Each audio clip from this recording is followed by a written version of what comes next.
Okay, so we are going to start chapter 4.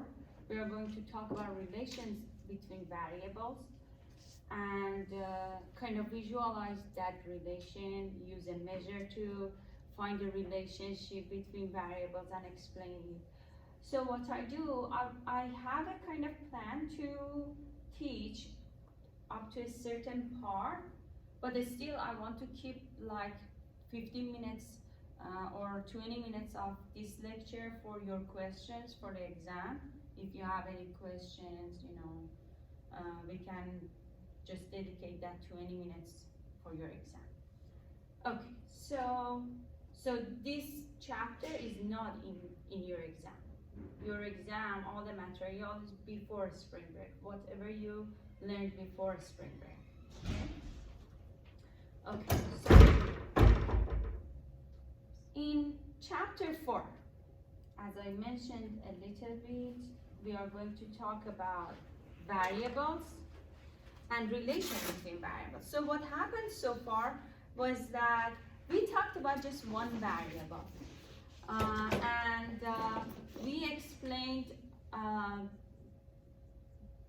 just one variable at a time, like we measured the mean or variance or standard deviation of a certain variable like height, right, or exam score, and then we visualize the exam score on graphs, for example, or height on the graphs.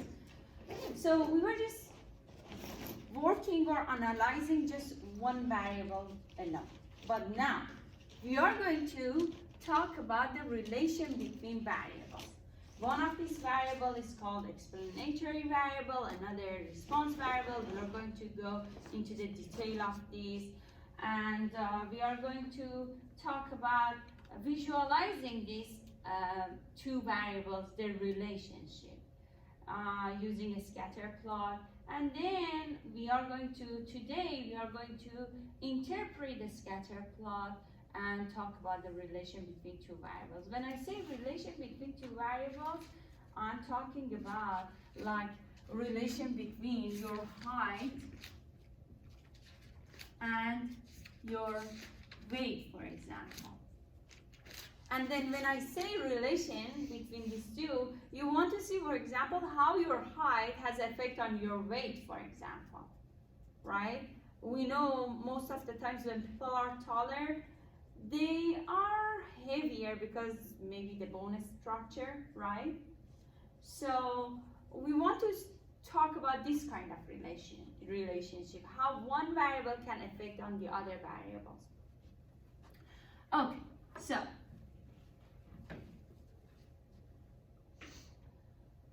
as I mentioned, one of these variable is, we call that response variable. Another variable, we call that explanatory variable. So now what are these? So a response variable is the focus of a study. We want to get a kind of conclusion or result based on this variable. We want to see how other variables can affect on this variable. How, for example, lots of factors can affect your exam score. So if I'm concentrating to know how the exam score changes based on other factors, means the exam score is the focus of a study, right? And then I want to know, for example, how your weight changes based on other factors. So here your weight will be the focus of a study. We call that response variable. So response variable measures an outcome of a study. We show that with y. So response variable is focus of study. We want to see how other variables affect the response variable. So we show this response variable with y. Okay. And then we have another variable, we call that explanatory or explanatory? Explanatory. It's difficult for me to pronounce it. Explanatory. Okay, so now I cannot even write it down. N-A-T-O-R-Y. So it's funny because when I was like 2 years ago, I was teaching probability courses. I couldn't pronounce it properly, and then a student would, some of the students would laugh. And I tried my best, and now I can say it's not perfect, but it's still, better than before. And what happened at first when I start, knowing how to pronounce probability, I forgot to write it down.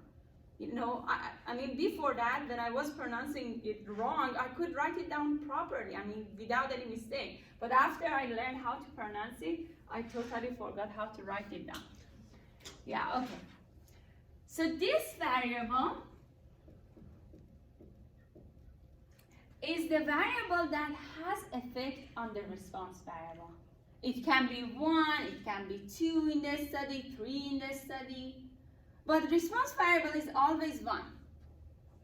We want to see how many other variables or maybe one variable has effect on the response variable. For example, if we, as an example, say your exam score is the response variable, and we want to see how your exam score changes based on, for example, what? What do you think? A percentage? Percentage of what? Well, look, there are some variables that may have your effect on your exam score. What variables? Study. Time? Study time, right? Study time. So this can be the explanatory variable. We call that X. Okay, I'm going to just say X instead of distracting you. Okay. So any other thing? One of them can have effect on your exam is study time. 2. Well, you are expert, you are students, you already know what can affect on your exam score. Remember all the 2-3 days before exam score, all the variables that cause your exam score go down or go up. So Lack of sleep? sleep time. What else, for example? What can have effect on your exam score? If you miss class. Attendance. Very good.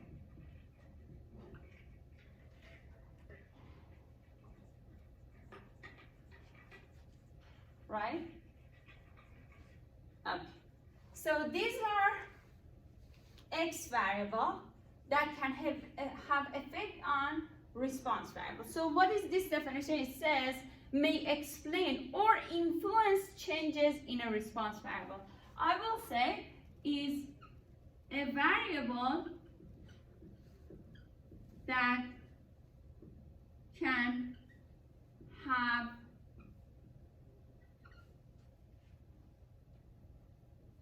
effect on the response variable.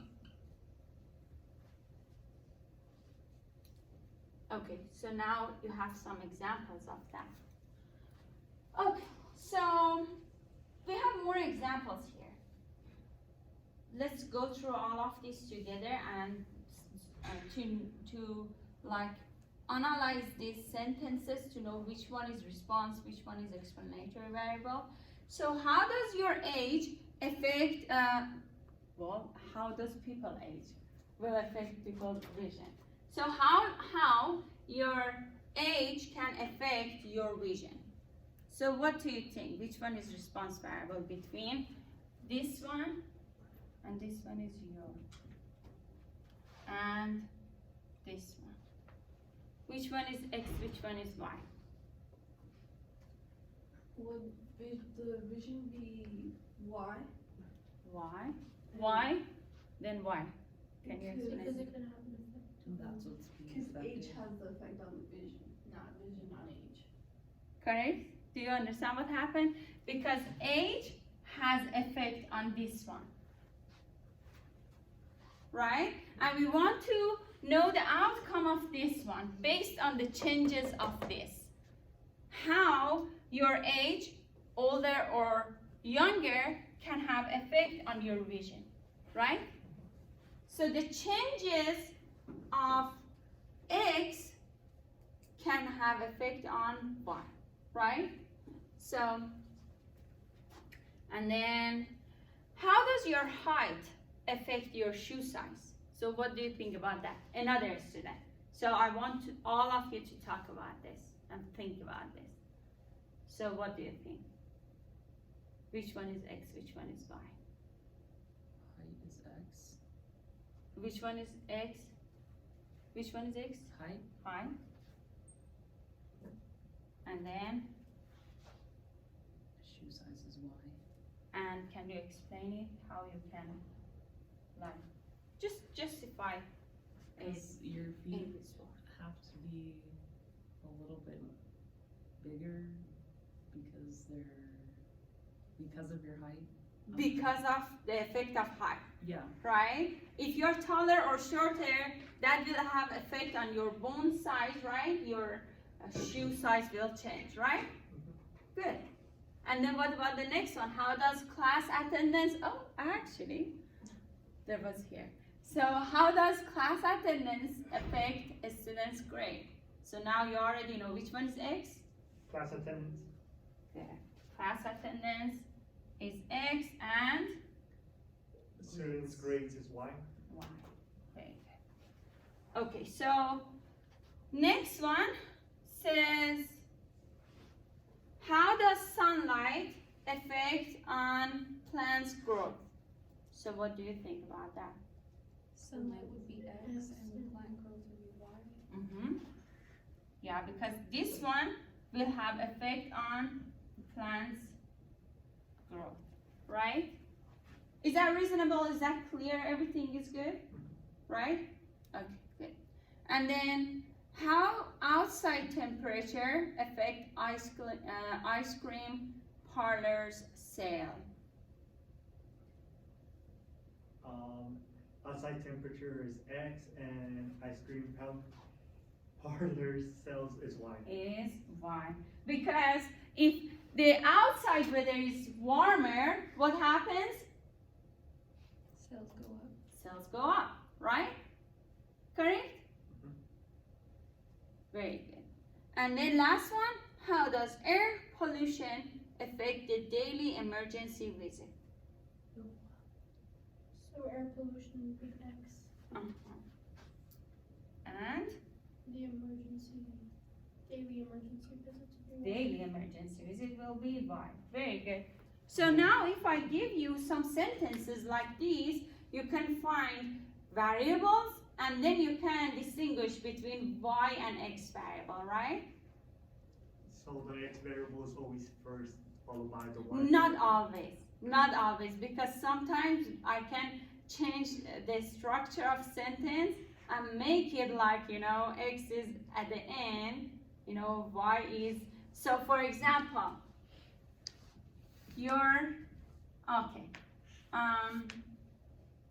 does exam score get affected by a sleep time? So now which one is X, which one is Y? Exam score is Y. Y. So this one is Y now, and the next one is X, right? So I can easily switch it to the way, Y goes first. Well, that was a good trick. Next time I'm going to change the sentences. I'm just wondering if it's the how No, does. That was part. I did this in a last minute. I didn't think about it. But you're right. I should not make it the way a student think that one comes first, another comes, and there is like rule like that. Okay, so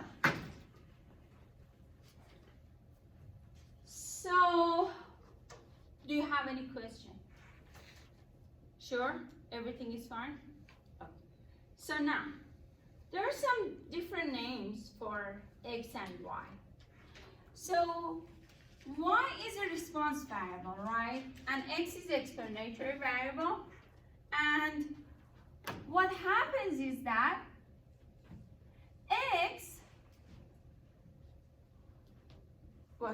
y always depends on x. How? So your exam score depends on if you sleep properly, if you have enough rest, if you attended all the classes, right? So that's why we call this dependent variable. Because it depends on the x variable.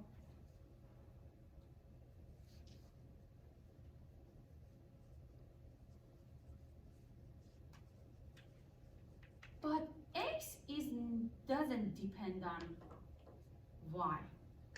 Your study time doesn't change because of your exam score. How can I say that? Because this is going to happen after your study time is clear. So you study like 8-9 hours and then you will get a result, right? So this one, x, does not depend on y. That's why we call this independent variable, because this one happens first and then you get the result of exam, right? But there is one thing there in the book also, you can see that some people have problem with calling x variable an independent variable because they say the x variable can depend on another x variable. So look what happens. If you sleep a lot before exam, you don't have enough time to study, right? Or you study a lot and then there's no time for sleep. So this one increase, this one decrease. So these two depends on each other. So they are saying we should not call this independent variable because they can depend on each other, these x variables, right? They can influence each other. So yeah, just for your information. And then what else we call the response variable? Okay, so we can predict your exam score based on how long you study, based on how much you slept, based on your attendance. Well, if a student attend all the classes and was here, if there is no other factors, distraction or whatever, so a student is going to know most of the material and perform well in the exam, right? So I can predict the student who was always here will get a better score in compared to the student who never attended the class or asked any question. So x variable can predict the y variable, right? Do you understand this? So the x variable is predictor because it can predict the result of exam. And then what happens? We say your exam score can be predicted by the study time, for example, predicted by the amount of time you were sleeping before exam. So that's why we call this predicted, and we call that predictor. Do you understand this? Is that clear here? Okay, so these are different names for X and Y variable. And then when you want to know which variable is like Y variable, which variable is X variable, if you have difficulty, you can always remember this. X, for example, predicts Y. X affects Y. So you will look at the sentence, and then if you find this form, that blah blah variable predicting blah blah variable, so you know this one is X, this one is Y, right? And then some variable affects on another variable, and then you will understand, okay, this one is X, this one is Y. And then what happens? Y is predicted by another variable. So this will be Y variable, this will be X variable, right? And then Y is affected by X variable. So these are like a structure that you see in sentences. And then if you have a sentence, you see a sentence and the structure is closer to this one, you say, oh, this first variable is Y, the second one is X. Do you understand this? So most of this sentences that we talk about relation between variables works that way. And you just, follow those kind of sentences to see which one is matching the questions that you have in your hand. Do you have any questions so far? Shall we move forward? Okay. So now I have a question for you, and you should write down the answer in the note. So I want to know if you understood this perfectly. So, okay. How does drinking beer affect the level of alcohol in your blood? So I want you to write down which variable here is the X variable, and which variable here is the Y variable.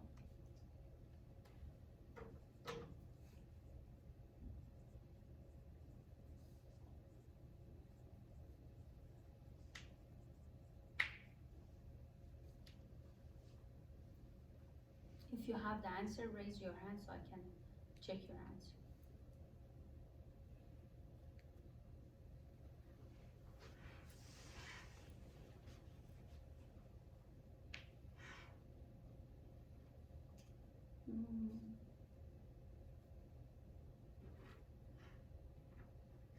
So X always has effect on Y. Well, you figured out the variable correctly. You just should distinguish between X and Y. That's it. Okay. Yeah.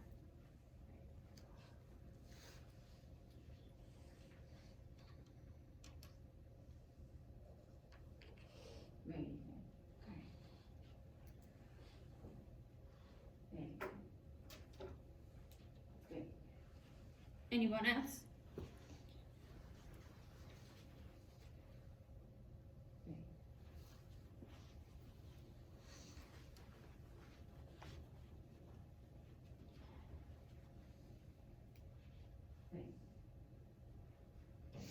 Do you have it?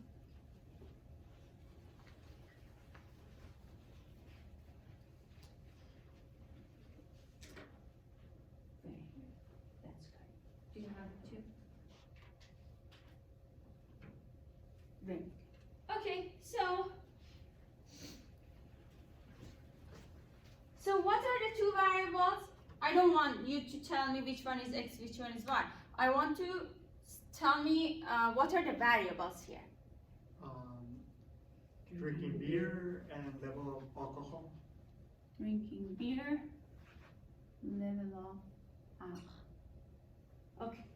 So now I want you to tell me if this one is quantitative variable or categorical variable, and explain your answer, justify your answer. It's a quantitative variable Quantitative, how? because drinking beer is technically measured in the amount. Like, So if it is measured in amount, then it will be quantitative, you said? yeah. Okay, let's do that. I was wait a minute. Well, for some reason I was thinking you said qualitative. Okay. How it can be qualitative? Can anyone tell me? If it's like in low alcohol level, medium alcohol level, or high alcohol level. Yeah. If they have three different kind of mark, this is low, this is medium, this is high, and then yeah. But you were right. Qualitative based on this picture. How many glass of or mug of beer you can drink, right? That would be amount. It's measured, correct? Okay, so what about this one? This one should be easy, actually. No, tell me. What is the type of variable? It's also quantitative Quantitative, and then how? to measure the level of alcohol in your blood. We can measure that, right? I mean, I cannot measure that, but someone can measure that, right? In lab. So, okay, very good. And then, now tell me, which one is response, which one is explanatory variable? Response is level of alcohol, and the other one is explainable. Okay, very good. Good? Do you understand this? Everything is fine? Okay, very good. So now we are going to move forward. Okay, so it says displaying relationship. So we can show the relationship between two variables, like response variable and explanatory variable, or even two explanatory variables. We can show the relation of two variables on a graph. We call that graph a scatter plot. So I can, for example, show the relation between exam score and the time you spend studying on your exam using a scatter plot. And then even I can show the relation between a study time and a sleep time on a scatter plot. But there is one main point is about a scatter plot. If you're drawing a scatter plot, well, imagine if you have x-axis and y-axis. One variable goes on x-axis, another variable goes on y-axis. But both of variables must be quantitative and must be measured on the same individuals. Like if I'm talking about the students in the class, I have to have the exam score for all the students, and students are individuals. And I have to get the study time of these individuals to find out the relation between their study time and their exam score. And both of these are quantitative. Your exam score is quantitative. It's percentage, right? Or out of 4 GPA, for example. And then your study time is also quantitative. The measure is either minute or hours, right? Okay. And then, what else is that if you know which variable is x variable and which variable is y variable, so what you do, you put the x variable on x-axis, you put the y variable on y-axis. Unless you don't know which one is which. You cannot distinguish between response and explanatory, and even sometimes you are just finding the relation between two x variables. So in that case, doesn't matter which variable goes on x-axis, which variable goes on y-axis. Okay, so what is the scatter plot for? It's to find the relationship between two quantitative variables, and the variables must be measured on the same individuals. If I have the exam score of my students in this class, I have to get their study time, not another class or students from another class, right? So Another thing is that if you know which variable is x, that goes on x-axis, which variable is y, that goes on y-axis. Anything else? Okay, so I think that's it.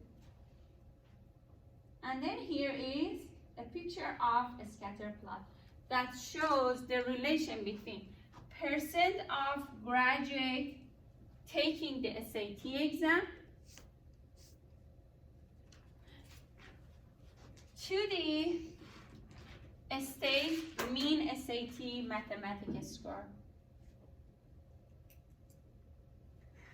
So we want to see how this one can affect on the mean of SAT mathematics score.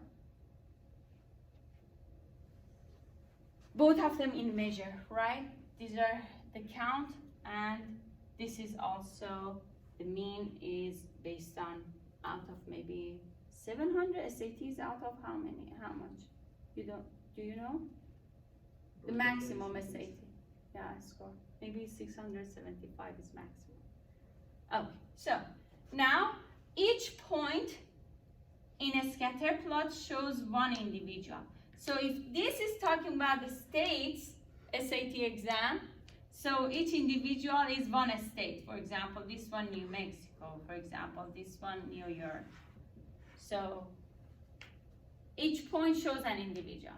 If I was talking about the exam score of my students and the study time,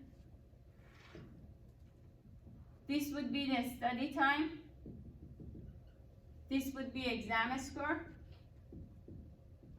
right? And then I would have points. And these points, each of these shows the study time and exam score of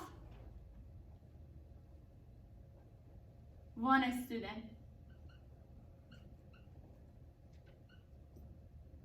Do you understand? If I have 1, 2, 3, 4, 5, 6, 7, 8 students, I would have 8 points there. So it's like a order pair. One student has X and Y information, X coordinate, Y coordinate information. X will be the study time of that student. Y will be exam score of that student. Do you get this? Okay, very good. So yeah, here is the example of a scatter plot. And the next page, we are going to explain this even further. Okay, so here it says, make a scatter plot of relationship between the percent taking the SAT and the state's mean SAT mathematics score. So it's showing just few of these points. And it shows, for example, 23 and 566 is for 1 point, 23 is the X, 566 is Y. Do you see that? And this is this order pair, X and Y. Okay, so that's it. Now, the most important kind of part of this lecture, how to interpret the scatter plot. So there are three specific kind of steps to interpret a scatter plot. So like, do you remember we had a histogram and we had to interpret histogram based on the overall pattern? What is the shape? Do you remember there was an outlier? Here also we have to look at the overall pattern, but we have to look at the direction of a scatter plot.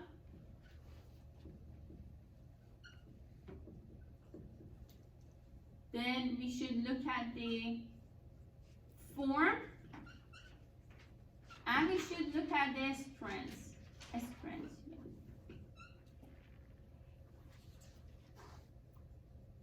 So, examining a scatter plot. It says in any graph of data, look for overall pattern and for a division from that pattern, and then you can describe the overall pattern by the direction, form, and strength of the relationship, and also you can look for outlier.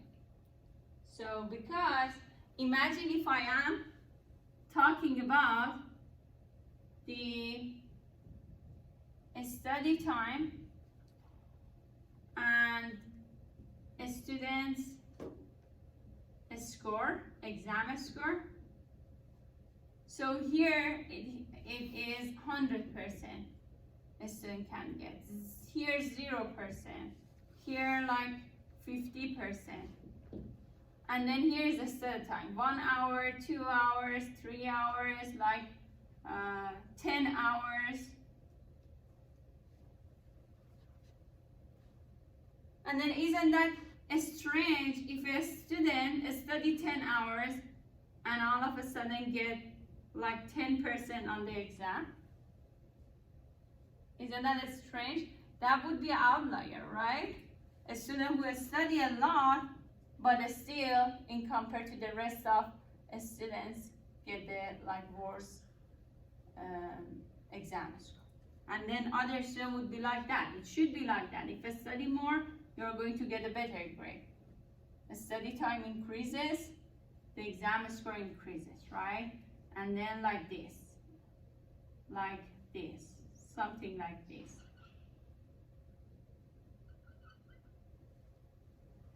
A student who studied just 1 hour, of course, get a bad score, right? So this is the pattern, overall pattern. And then all of a sudden, one student studies a lot, and then it's outside of the overall pattern. That would be outlier, right? Okay, so we talk about direction, strength, and form of a scatter plot. So now let's go through each of them to see what are these. Okay, so direction of a scatter plot. Well, let me keep this example.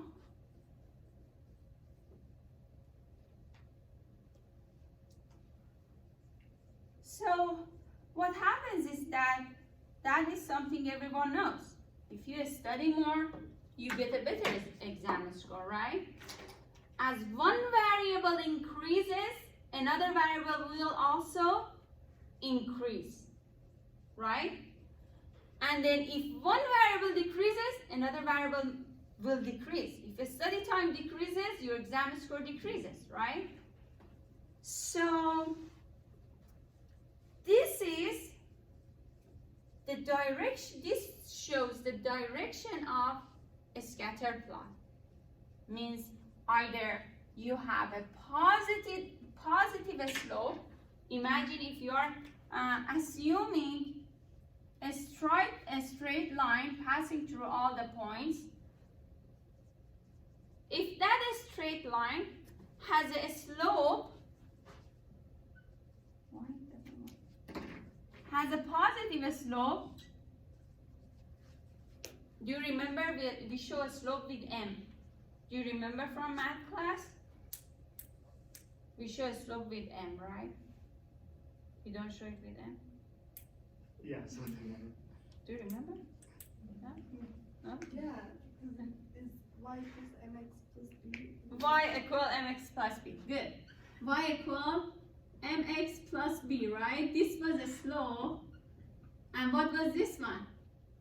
That's the x-intercept. The In- y. Intercept, right? Y-intercept. I'm not sure why, but I'm not sure what type of graph it is, but there's one where it switches them around, where the x-intercept is on the y variable and the x. Well, depends on the slope. If a slope is negative or positive, the type of graph will change. That is the main thing about this line you should know. And this is a line. This is a formula for equation for a line, right? And then depend on the slope, either line is like this or a line is like this. And then if line is like this, means one variable increases, another increases, one variable decreases, another decreases. We say a slope is positive. So I'm going to write down positive slope means one variable increases, then the other also what? Increases. And vice versa. One decreases, another decreases, right? This is when we have a positive slope. And you know what we call this? We call it this positive association.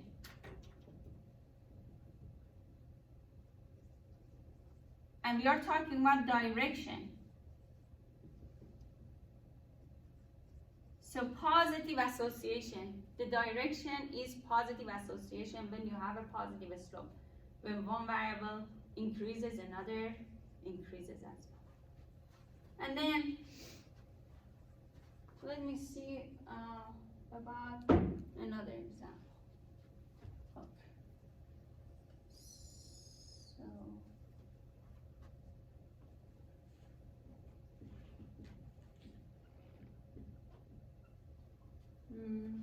do you have any idea what variable can increase and then your exam score decrease because of that variable increase? Sleeping. You sleep a lot, exam score is going to go down, right? Okay, very good. Let's do that. So now I'm going to draw a graph of a sleep time and exam score, right? So if this is 100 and this is 0% and this is 50% and this is the sleeping time, like 20 hours. I'm going to say 20 hours because you have one day before exam, 24 hours before exam, and if you are sleeping 20 hours of 24 hours, you're going to miss everything. Unless, what happened, you were studying all the semester, and it's so rare because you have multiple classes, right? So 1 to 20, right? So if a student sleeps a lot, he's going to or she's going to get the lower exam score, right? And then if a student, if a student sleeps just 1 hour, of course he will be dizzy during the exam. He's going to perform bad. So we are going to say around this, right? Something like this. Some students are here, some students are here, right? Correct? Do you get that? And then if I assume a line passing through this, a straight line passing through this, what is the slope of this line? Negative. Negative, right? So I'm going to show the slope with m. M is less than 0, negative a slope, and then what happens? One variable increases, the other variable decreases, right? One variable increases, the other decreases, and vice versa, right? And in that case, we call that, so this was positive association.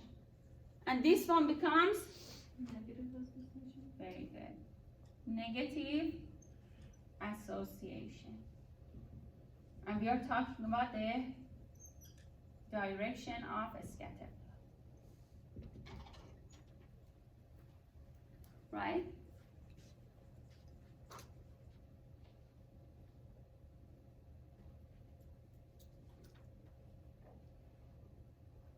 We will talk about the direction of a scatter plot even more, but there are two other things that I feel they are prior, we should talk about. One is the form of a scatter plot, another is the strength of a scatter plot. We will talk about those, and then again we go back to the direction of the scatter. Okay? So,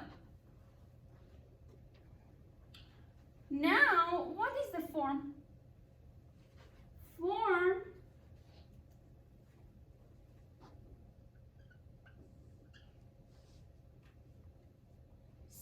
refers to the approximate functional form. For example, is it roughly a straight line? Is it curved? Or it oscillates in some way? Okay, so form. Let's draw a graph, and this is X, this is Y. If the individuals are like their relationship, we are showing a scatter plot, right? Is in this form, and I can assume a straight line passing through all the points, then this form is linear. So if we can assume a straight, how did we write down a straight? STRGHT. You had it right. AGHT. AI. AI. Oh, it was not bad. Right. Yeah. Yeah, I think I switched T and H. Okay. If we can assume a straight line passing through all the points, then the form is, what did I say the form is? Linear.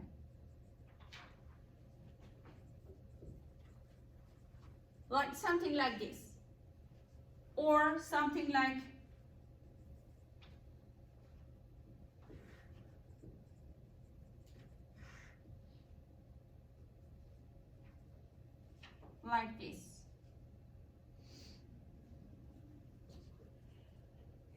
So as long as we can, draw an imaginary line passing through all the points. So this form is, the form for this one is? Straight? Linear. Linear. We call that linear. If we can pass a straight line through all the points, that's a linear form. So a linear form can have a negative or positive association, right? Mm-hmm. So now you know about association. Now you can say, okay, so linear form can be either positive or negative association. And then what is the other form that we talk about in this class? That is curvature. So what is that? If you have something like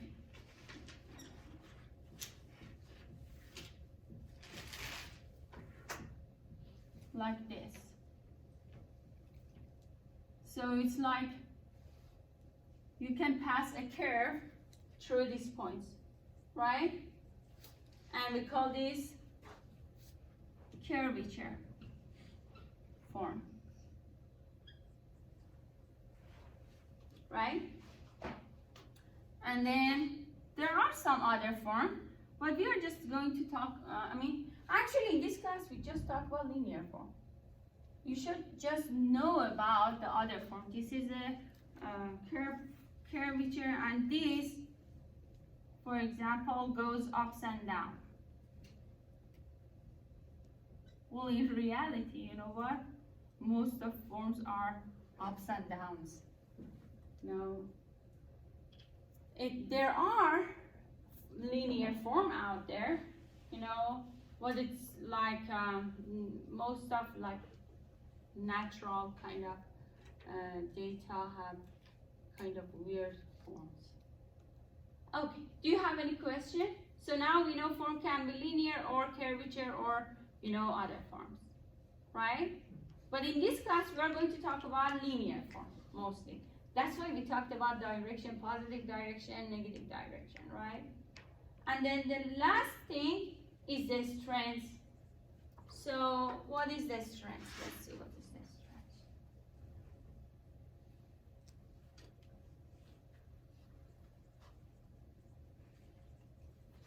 Okay.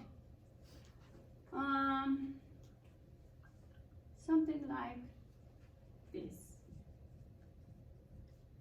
If the points are very close to each other,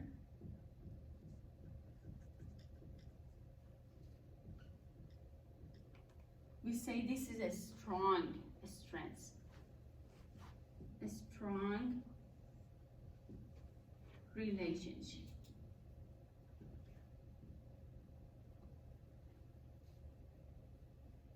We are talking about the strengths. So if the points are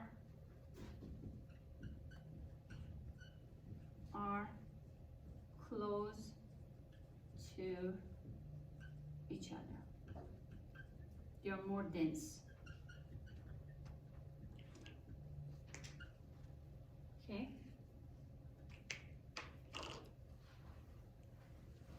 Versus when we have a graph like this.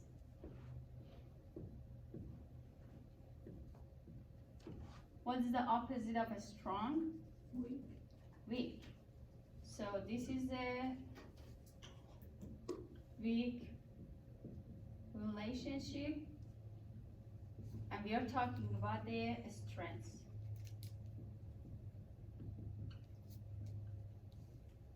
If points are far from each other.